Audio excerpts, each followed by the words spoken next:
Hello, everybody. I'm Bo Van Riper, research librarian at the Martha's Vineyard Museum, coming to you from the library overlooking beautiful Lagoon Pond. Welcome to the second season of Hidden Collections, a monthly virtual program in which I take you through some of the more interesting but less seen parts of the Martha's Vineyard Museum's vast library, archive, art, and in some cases, object collections. Today, I want to focus at the beginning on oysters in particular and shellfish in general, because we recently opened a new exhibition in the Wagaman Community Gallery called Stories on the Half Shell, which focuses on the history of oyster farming, oyster fishing, oyster consumption, and oysters in general on Martha's Vineyard. Although the opening of Stories on the Half Shell coincided with Oyster Fest, which was held partly at the Martha's Vineyard Museum, it will remain up through the first week in January 2020. And if you're on the island somewhere between now and then, definitely come check it out. It is an amazing collection of images and oral histories of people involved in various ways over more than three-quarters of a century in oystering on Martha's Vineyard. And it's well worth your time, even if, like me, oysters are not your favorite shellfish. So to start today, I want to take you to this exceedingly unimpressive looking document that speaks to just how long the history of the vineyard's involvement with oysters is. This document, signed in 1882 by John W. Mayhew and the two other selectmen of Chilmark, grants to Josiah T. Hancock, James Flanders, Samuel Allen, and Sophronia Mitchell, all of Chilmark, the right to plant, dig, and harvest oysters on the part of Tisbury Great Pond that extends over the Chilmark-Tisbury line. What's fascinating about this is that as far back as 1882, vineyarders were not just harvesting wild-grown oysters, they were actively seeding oyster beds in at least Tisbury Great Pond with the idea of harvesting the oysters later, and thus engaging in what would be today known as aquaculture. Also noting, and boy, if there are four more Chilmark names than those four, Hancock, Flanders, Allen, and Mitchell, it would be hard to think of what they are. It's worth noting that the four people granted license to engage in oyster aquaculture back in 1882 included Sophronia Mitchell, who was clearly operating in her own right. Notwithstanding the fact that women's roles in 19th century America and on the 19th century vineyard were constrained by economic and legal and social limitations, we do well to remember that individual women did things throughout the 18th and 19th century that we would regard as being far beyond women's legal and economic reach in those days. Sophronia Mitchell, oyster farmer, being one of them. Next slide, please. It wasn't just Chilmark that was concerned with shellfish in the late 19th century. Here, somebody, we don't know who, copied out the regulations passed by the selectmen of Tisbury under the authority granted to them by a particular chapter of the Massachusetts laws of 1889. This document in 1901 notes that the selectmen of Tisbury are authorized to control, regulate, and prohibit the taking of, quote, eels, clams, quahogs, and scallops within the town of Tisbury, including the ponds, which are now or may be leased by the commissioners, et cetera, et cetera, et cetera. Now, notice the juxtaposition there, eels, clams, quahogs, and scallops. On the one hand, it tells us something important about what the commercially important shell fisheries were in Tisbury and probably on the vineyard as a whole around the turn of the last century. Clams, meaning soft shell clams, and quahogs, meaning hard shell clams, as well as scallops, which in this case would refer to bay scallops as opposed to the deep sea scallops that would have been pulled up by offshore draggers, were significant, whereas oysters and mussels, at least in Tisbury, weren't. But also note that eels, which are not, for those of you paying attention to biology class all those long years ago, in fact, are not shellfish, but a branch of, for lack of a better word, finfish, are also lumped under here. Perhaps because, like clams and quahogs and scallops, they're taken primarily in shallow, sheltered inshore waters rather than offshore. Next slide, please. Also relevant in this is the fact that even back in the dark ages of circa 1901, you had to have a permit to take shellfish from the waters of the town of Tisbury. But note that first paragraph. No person without a permit from the selectmen that shall take eels, clams, quahogs, and scallops other than is allowed by law to any inhabitant of the Commonwealth. Now, I am not fully conversant with turn of the last century shellfish law. So there's a point for those of you who think I actually do know everything about the vineyard. I really, really don't. I'm not conversant with turn of the last century shellfish law, but this implies that the restrictions on how much you can take are being set by statewide, by the laws of the Commonwealth, and that every citizen of the Commonwealth without a local permit is in 1901 entitled to a certain amount of shellfish and eels, when the towns are allowed, if so inclined, to offer permits that allow you to take more than that. The point being here that the regulation of shell fisheries as an economically important part of vineyard life goes back well into the 19th century. And in fact, if it followed the legal regulation of fin fisheries, then it goes back even to colonial times. Next slide, please. Here's Mr. Samuel B. Norton of Edgartown writing in 1939 to Representative Joseph A. Sylvia in the Massachusetts House of Representatives. And if the name Joseph A. Sylvia sounds vaguely familiar, he was once the owner of the Ocean View Inn over in Oak Bluffs on the margin of the Highlands overlooking East Chop Drive. And he's also the same Joseph Sylvia for whom State Beach between Oak Bluffs and Edgartown is named. But I digress.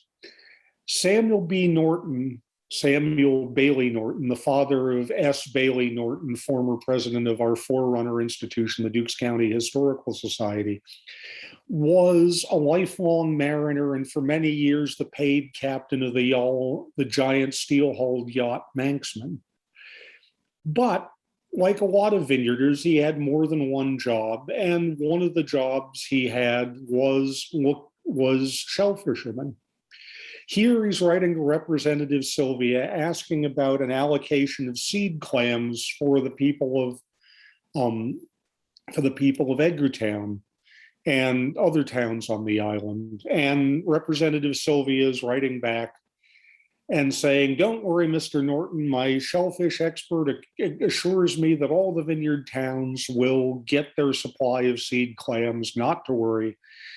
And also in the very nicest, gentlest, I'm a politician and I don't want to annoy any possible voter who might pull the lever for me come November way, saying, "I know you were looking for me to lean on the system on behalf of your town, but I'm going to let things run according to plan, and please don't bug me about this any further. Just trust the system to work the way it's supposed to. Sincerely yours," et cetera, et cetera.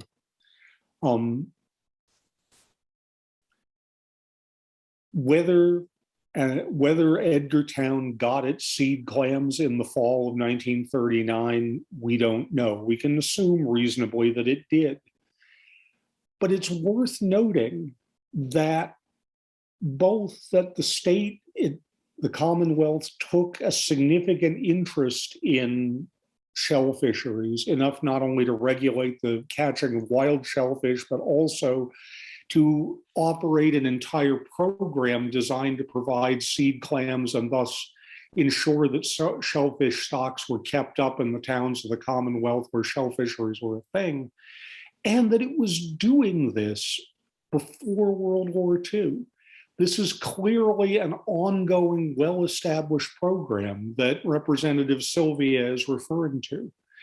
And it's clearly evidence, as is that 1882 letter to the 4 citizens of Chilmark, that far from being a new thing in coastal Massachusetts, and specifically on the Vineyard, aquaculture, the deliberate cultivation of shellfish for harvest, the treating of shellfish as a renewable resource that can be raised and systematically produced for harvest, is a very, very old and well-established idea, not just something, important though it is with the 20th century, that was born with the century in which we now live.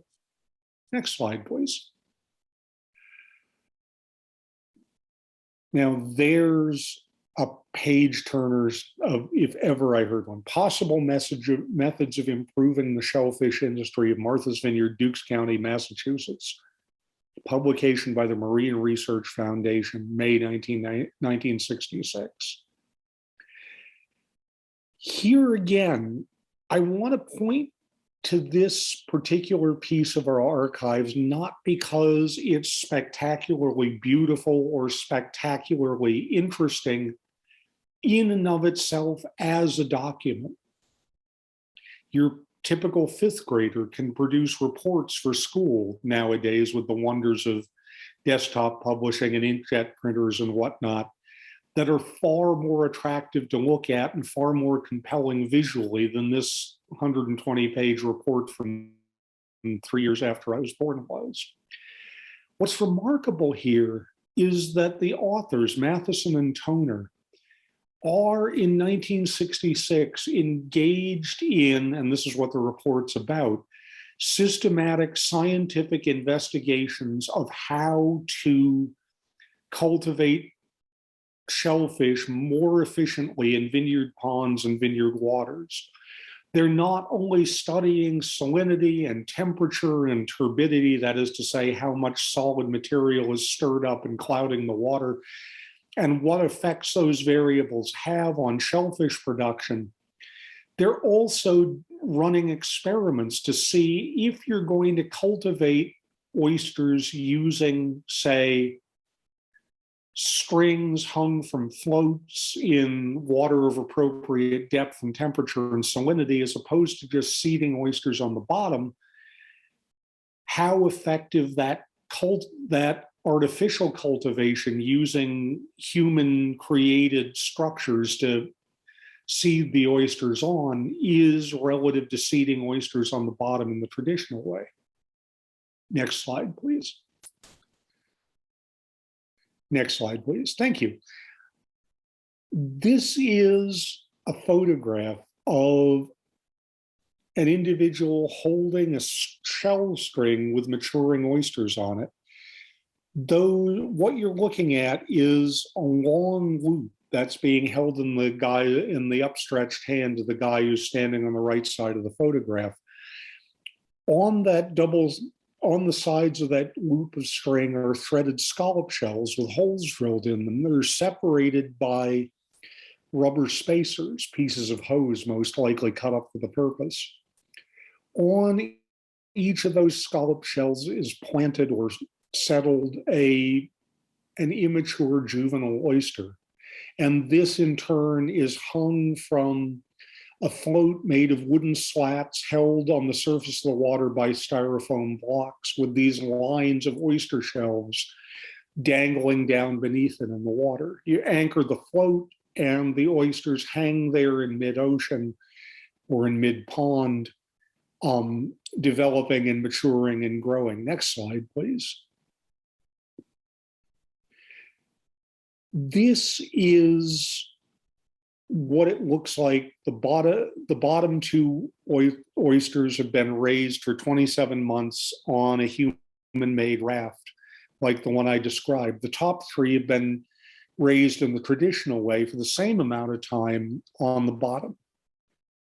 And you can see the difference. And this is part of the point that Matheson and Turner were trying to make in this report. Next slide. Okay, not next slide. Back up 1 second, please. Thank you.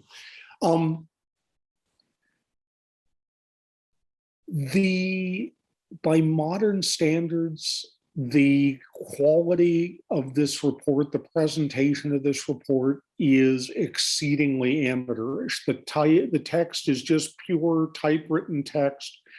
The captions in this picture and others are handwritten in Blackmagic marker. The reproduction of the photographs is extremely crude by modern standards, and yet this is evidence that even though they were doing it on a shoestring budget, even though they were doing it with limited funds, limited resources, with rafts knocked together out of scrap lumber and salvaged blocks of styrofoam and oyster strings with rubber spacers probably made out of cut up garden hose or something similar, using scallop shelves for shelves, they are engaged in a systematic piece of scientific research designed to figure out how best to grow oysters and how to maximize the efficiency of oyster cultivation. Out of that comes the Martha's Vineyard shellfish hatchery and all the work that Rick Carney did over his multi-decade career. Now out of it comes what's now the Martha's Vineyard Shellfish Group and all the good work that they continue to do. Next slide, please. And although, can you back up one? Other way, please. Keep going. Thank you.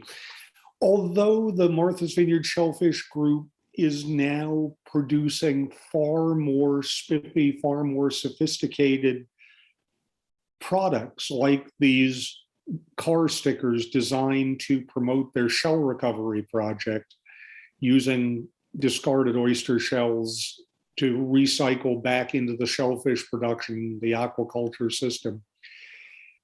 What the Martha's Vineyard Shellfish Group is doing now to promote aquaculture and shell fisheries on the vineyard is a direct descendant of what Matheson Turner were doing over 60 years or nearly 60 years ago. That is applying marine science, marine biology to the problem of figuring out how to make shell fisheries on the vineyard more productive and more sustainable. Like state involvement, like local regulation, the science behind shell fisheries and aquaculture on the vineyard goes back a very long way, longer than at casual first glance you might realize. Next slide, please. By and large, shell fishermen in general are poorly documented in our archives. When you're out dragging for scallops, when you're out digging for oysters, digging for clams, especially in the late 19th and the first part of the 20th century, the opportunity or the motivation to stop and take pictures of what you were doing, or to let somebody else stop you and take pictures of what you were doing, even the ability to drag a camera out to the clam flats or the ponds or the bays where shell fishing was going on, was relatively limited.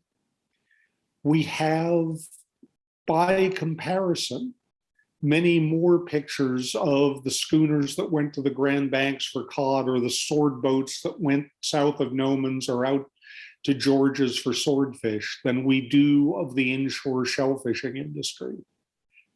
but there are exceptions. And one of those is this gentleman here, Oscar Pease, who is standing in the stern of his much beloved catboat Vanity, which was built in the late 1920s by the great Edgartown boat builder Manuel Swartz Roberts, whose workshop became in the early 1960s the old Sculpin Gallery at Memorial Wharf.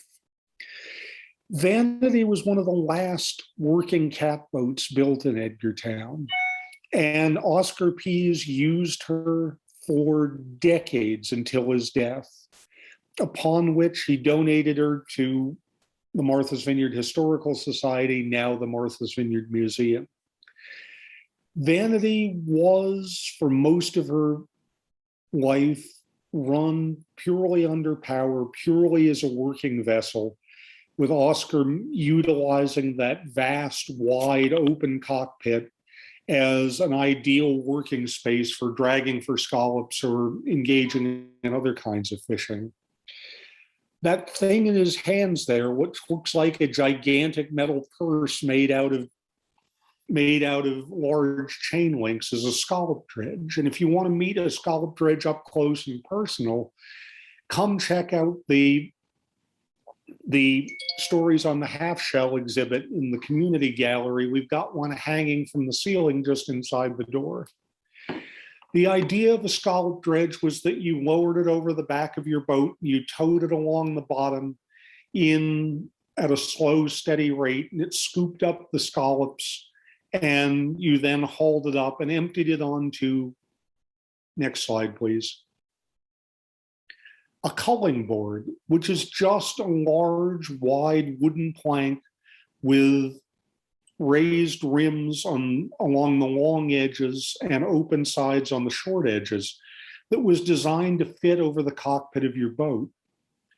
You dump the contents of your scallop dredge or your clam dredge onto the culling board, or if you were fishing for lobsters, you dumped the lobsters onto the culling board and sorted out the things that had come up in the dredge or in the pot that you didn't want, sliding them back off the edges of the culling board into the sea, and sorting the shellfish, scallops in this case, that were large enough to meet the legal size limit and be kept, from those that were too small to keep and had to be thrown back. The idea behind a culling board was that you could just slide the stuff you didn't want with a flick of your wrist off to one side, and it would go over the edge of the boat and back to the bottom without any further ado. It made the business of sorting the catch as straightforward and painless and easy to undertake as possible, and allowed you to fish more efficiently. Don't try to say that 3 times fast.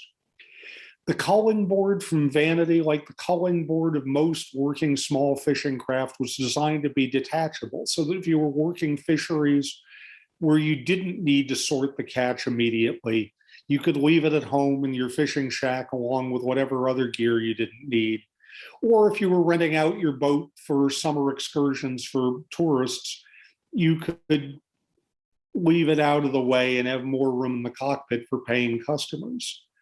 Vanity's culling board is now on display in Doherty Hall, and Vanity, of course, rides at her mooring in Edgartown Harbor every summer under the able command of Captain Chris Murphy, who takes museum guests and donors and whatnot for rides on Edgartown Harbor and Katama Bay.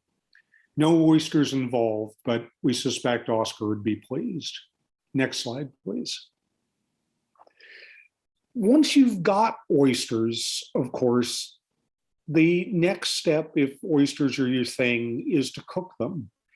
And in the Martha's Vineyard Museum's vast collection of locally produced cookbooks going back to the 1920s, like this example, which was produced as a benefit for Martha's Vineyard Hospital, there are innumerable recipes for oysters: oyster soup, oyster stew, oyster chowder, scalloped oysters, deviled oysters, and so forth, along with similar recipes for scallops, for clams, and whatnot. Having read through a number of those recipes, I am here to report that the Island Cookbook Martha's Vineyard Hospital benefit recipe for oyster soup is, in fact, the most complicated oyster soup recipe I have ever encountered. But it also contains my absolute favorite cooking direction of the fall, which is remove scum. They just don't write cookbooks anymore that have that kind of forthrightness. You can almost hear the no-nonsense Yankee housewife's voice saying, remove scum before you proceed. Next slide, please. The most complicated oyster soup recipe in the lot. And note that if you're making oyster stew, all you have to do is leave out the thickening. So you heard it here first. If it's thickened with a mixture of butter and flour cooked together, what more high-toned cooks who aren't writing for the Vineyard in the 1920s would call a roux, then it's a soup. If you leave out the roux, it's a stew. And before I start sounding like Dr. Seuss, next slide, please. You can do things, obviously, with shellfish other than just cook them. Use them, for example, as an inspiration for your artwork. Nan Tull did an entire series of beautiful watercolors that depicted the native shellfish of the vineyard, including the whelk, the quahog, the bay scallop, and here, the eastern oyster, which, as she helpfully notes in her beautiful looping script, can grow up to 10 inches long. Nan Tull's shellfish watercolors are in the art collection of the museum and made an appearance some time ago, shortly after we opened at the Marine Hospital, in the upstairs hallway outside the staff offices. They may perhaps reemerge someday in a real exhibit or a virtual one. In the meantime, if you're interested in shellfish watercolors, you can see them in the library. Also, if shellfish, the intersection of shellfish and art is your thing, next slide, please. You could, as generations of folk artists have done, use the empty shells as an actual canvas. This is half of the shell of a deep sea scallop used by some itinerant sailor as a medium on which to paint the portrait of what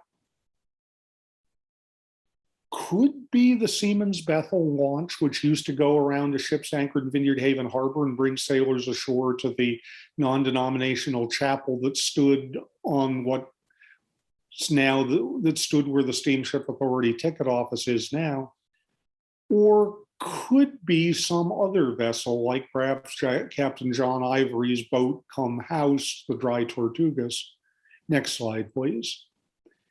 This is indisputably a picture of the Siemens Bethel. That brown thing to the right with the person standing on it is meant to be the inshore end of Union Wharf, where the steamers tied up in the days before the current Steamship Authority terminal was created in the 1980s.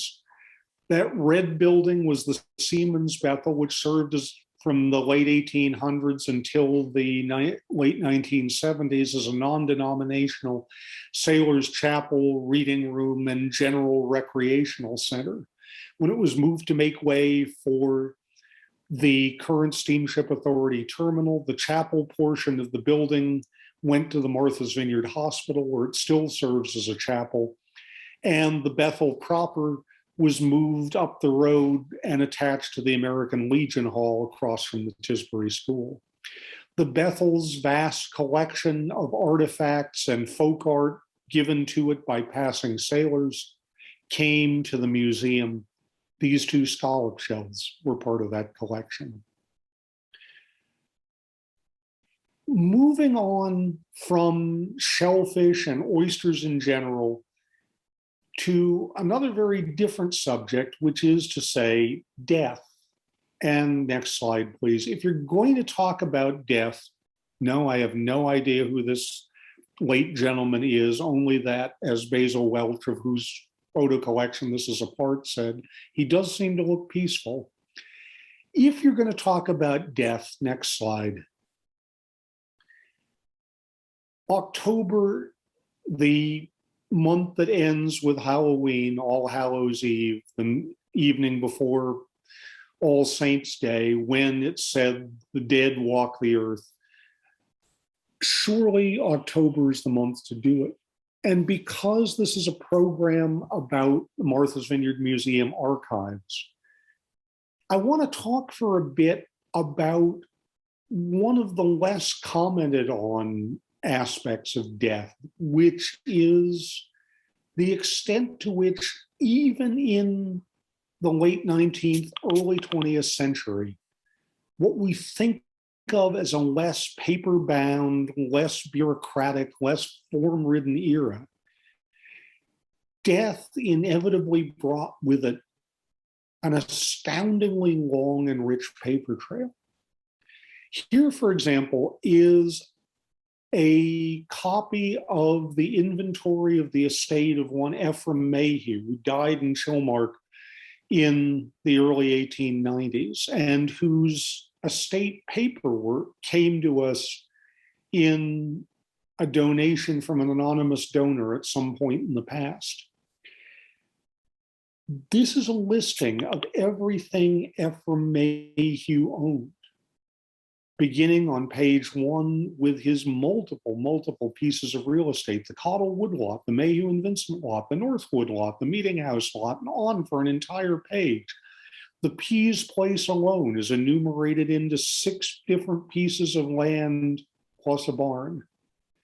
Each of these, notice, next slide please, has the value listed next to it in the final column.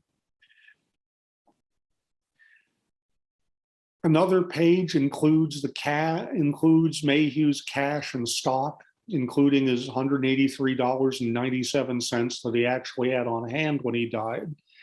And stock, not as in shares of, but as in the kind that moos and baas and whatnot. Ephraim Mayhew in the 1890s had a 2-year-old heifer, a cow, a calf, and a bull. And although sheep farming was no longer a major part of the vineyard economy by the 1890s, it's worth noting that Ephraim Mayhew had 167 head of sheep as well as 28 lambs. Next slide. His household goods are enumerated here: 4 stuffed chairs, a sofa, and on and on and on, down to a hat rack valued at 30 cents and a wood stove valued at $10. The sum total for his entire estate came to just south of $9,000. A significant sum in those days. Ephraim Mayhew was a wealthy man, and it's worth noting that of those nearly $9,000, almost the entirety of that value, nearly $8,000, lay in his real estate. All of his material possessions, of which this list enumerates only the largest and most significant, the furnishings and whatnot in his house. You'll notice that it doesn't, for the most part, get down to, say, 2 pairs of socks or 3 pickle forks or whatever. Virtually all of the value of his estate lay in the land, to a smaller extent in the buildings and livestock. Virtually everything that qualified as his personal property amounted to a rounding error. It's the level of obsessive detail represented by estate inventories like this that make them so valuable to historians. Look at this page. Ephraim Mayhew would have been one of the 10%, if not the 1%, in Edgartown in the 1890s. And everything he owned of significant value could be represented on a single double column page that wasn't even full of writing. The vast majority of his wealth lay in land and pastures and woodlots and so on and so forth. The vineyard was rapidly modernizing in 1893. was rapidly on the road to being a primarily tourist-driven economy away from its traditional fishing and farming roots. But it wasn't there yet. Land and livestock were still, to an extraordinary extent, king in the vineyard economy of the late 19th century. And Ephraim Mayhew's estate demonstrates that. Next slide. Ephraim Mayhew's estate also demonstrates that in the 1890s, what we think of as the basic elements of record keeping, basic elements of everyday business transactions were only beginning to come into use. The typewriter, the mimeograph machine, and whatnot. The vast, vast majority of business transactions were still in the 1890s, and indeed into the early 20th century in small towns like those on the Vineyard, carried out via handwritten, one-of-a-kind, made out on the spot receipts, not printed forms where you filled in the blank unless you were dealing with a business of considerable size, but with do-it-yourself handwritten receipts written on whatever scraps of paper happen to be handy. These are the receipts given to the executor of Mayhew's estate by the three men who were charged with doing the inventory we just saw. The executor would have written out the text at the top, written out received payment, and then handed them to each of the people to sign when they were paid whatever it was they were paid, $7 a piece to do the inventory. Next slide. If, like the publisher of the Vineyard Gazette, you ran a business of significant size and you frequently had to give people receipts, well, then you might have an actual receipt form like this one printed up. It would have been easier for the publishers of the Vineyard Gazette because, as it says below the beautiful copperplate italic font there, they were also, in addition to being a newspaper publisher, book, card, and general job printers. That is to say, if you wanted a handbill, a flyer, a leaflet, a copy of the town bylaws, or some other small printing job done, you went to the Gazette offices, or if you lived in Cottage City, as Oak Bluffs was known then, the offices of the Martha's Vineyard Herald, which did similar work, and said, right, could you print this for me, such and so many copies at thus and such a size? If you're the guy who runs the printing press, you can print your own billhead, your own letterhead, your own receipt forms like this one, which the executor of Mayhew's estate got when he placed some legal notice regarding the sale of property in the Gazette for a 3-week run, 14th, 21st, 28th of September, 1893, for 50 cents a week. Next slide. Now, if your friends and loved ones wanted in the late 19th century, the 1890s, to go whole hog and really go the full 9 yards in terms of mourning your death, they might have their local printer run off something like this, a heavy black cardstock card with gold printing with your name, your date of death, and some kind of design and verse that lamented your passing, but expressed the thought that you'd gone to a better place. This example mourns the death of Mrs. Mary. I can only imagine. And the next one mourns the death of somebody with a considerably less large family circle, considerably more isolated from the community, Nancy Luce. Yes, that Nancy Luce. The Nancy Luce who was beset by people who taunted her and threw rocks at her windows and annoyed her livestock, the Nancy Luce who put her money towards marble headstones for her beloved hens, who sold pictures of herself and books of her poetry to the people who came and gawked at her along at her farm and along Tyas Cove Road in West Tisbury. Nancy Luce, who was in her lifetime considered an eccentric, a recluse, an odd duck, or chicken, as the case may be. Here she is being mourned in April of 1890 in high Victorian style with a gold on black mourning card and a verse that begins, "A precious one from us is gone, a voice we loved is stilled. A place is vacant in our home which never can be filled." And on the one hand, it says something about the affection that someone clearly felt for Nancy Luce at the moment of her passing. And yet, it also shows us a dimension of Nancy Luce that doesn't necessarily come through in the popular legend of the eccentric, of the recluse, of the crazy chicken lady. The historical figures we think we know, including Nancy Luce, have a strange tendency to get more complicated, more nuanced, more surprising the deeper we look into their lives and the more bits of those lives we find as we dig through the archives. Nancy Luce being but one example. Next slide, please.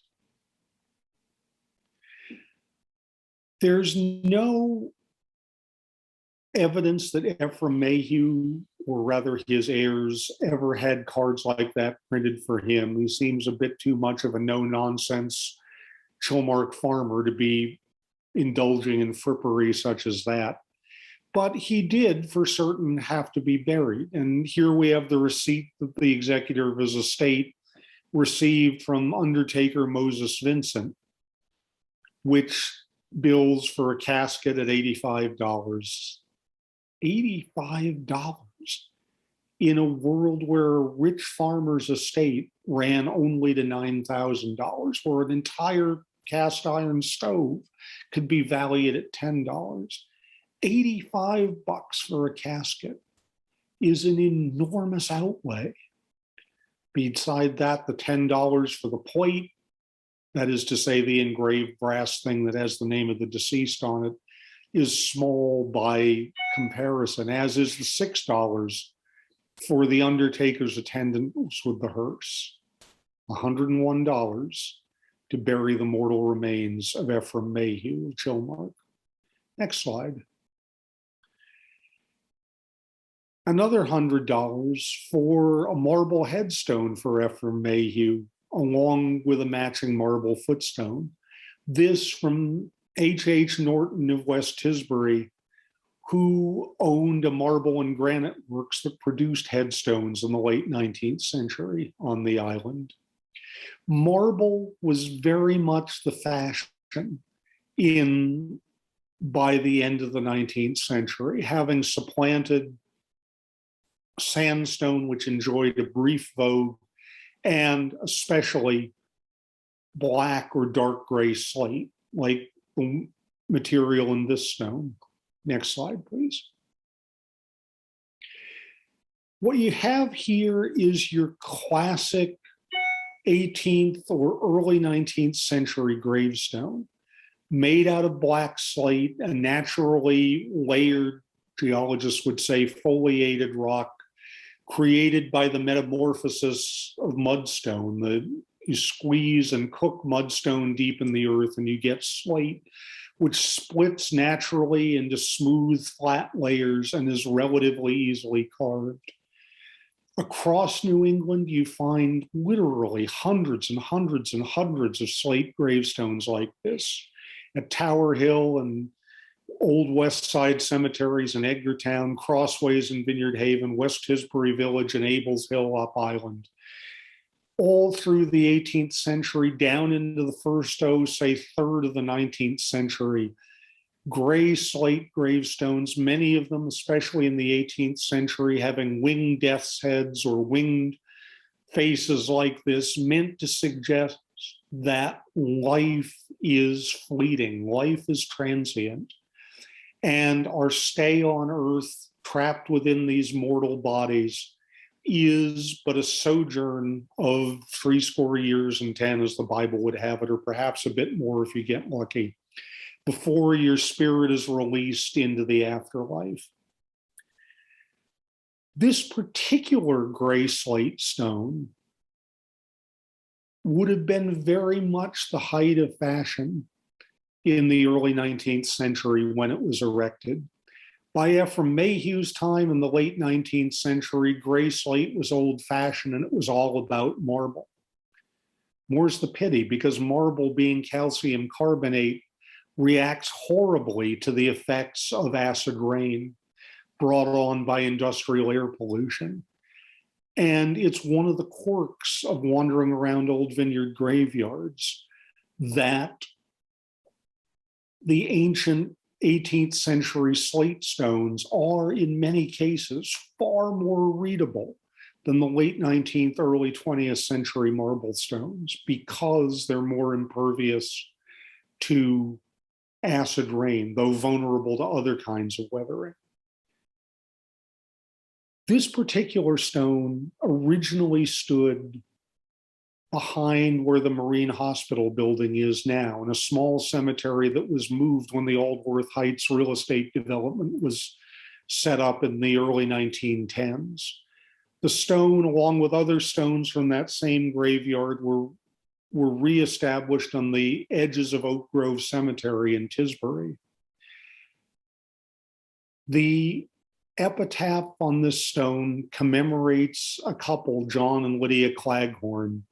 He was a sailor who was lost in the Pacific on a whaling voyage. She died in childbirth while he was away, and the stone commemorates them both.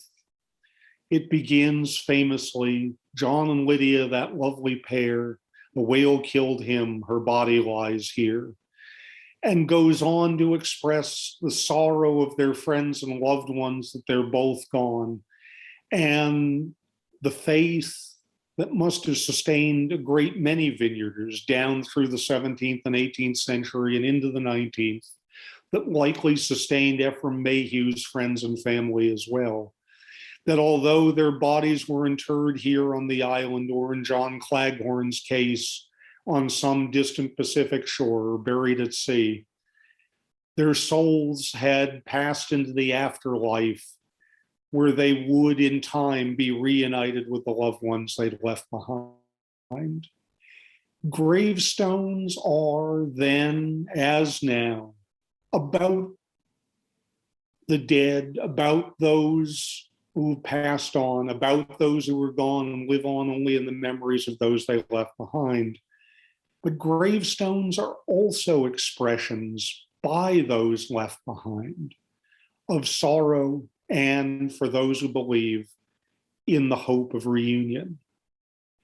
Gravestones are, in this season of Halloween, when we as a culture turn death into a kind of children's celebration, perhaps as a way to take some of the sting out of it. Gravestones become temporary yard decor. But gravestones are also part of the history and culture of this island, part of how we understand the lives that were lived here over the centuries gone by. In the month of October, the Martha's Vineyard Museum, in conjunction with Edgartown Cemetery Commission member Liz Villard, is offering 3 walking tours on Friday afternoons of 3 of the island's oldest cemeteries: Tower Hill in Edgartown, West Tisbury Village Cemetery in West Tisbury, and the Vineyard Haven Village Cemetery behind the town hall. These are a great opportunity to learn about the history of vineyard gravestones and the history of some of the vineyard's oldest graveyards and their more famous residents from one of the island's acknowledged experts on the subject.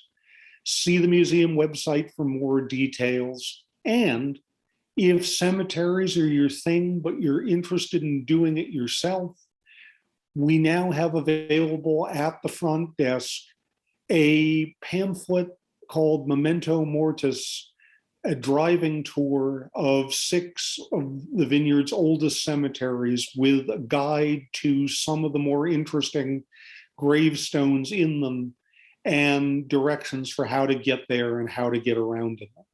The Memento Mortis pamphlet's available at the front desk. It's $5 for non-members, but 1 copy is free with your membership. Just show your card to the nice folks at the front desk. That concludes this round of hidden collections. And I believe we have 1 question. Just wanted to note that Joseph A. Sylvia, mentioned in that earlier letter from Samuel Norton in 1939, was my husband's grandfather.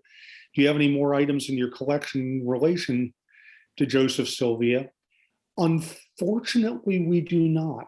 And it's something that in the future we would love to find more of, because Joseph Sylvia was not only a hugely significant figure in the Oak Bluffs community and in the Vineyard's contribution to state politics, he was also one of the first Portuguese Americans to serve in the state legislature, and for that reason, a figure whose career and whose life we would love to document.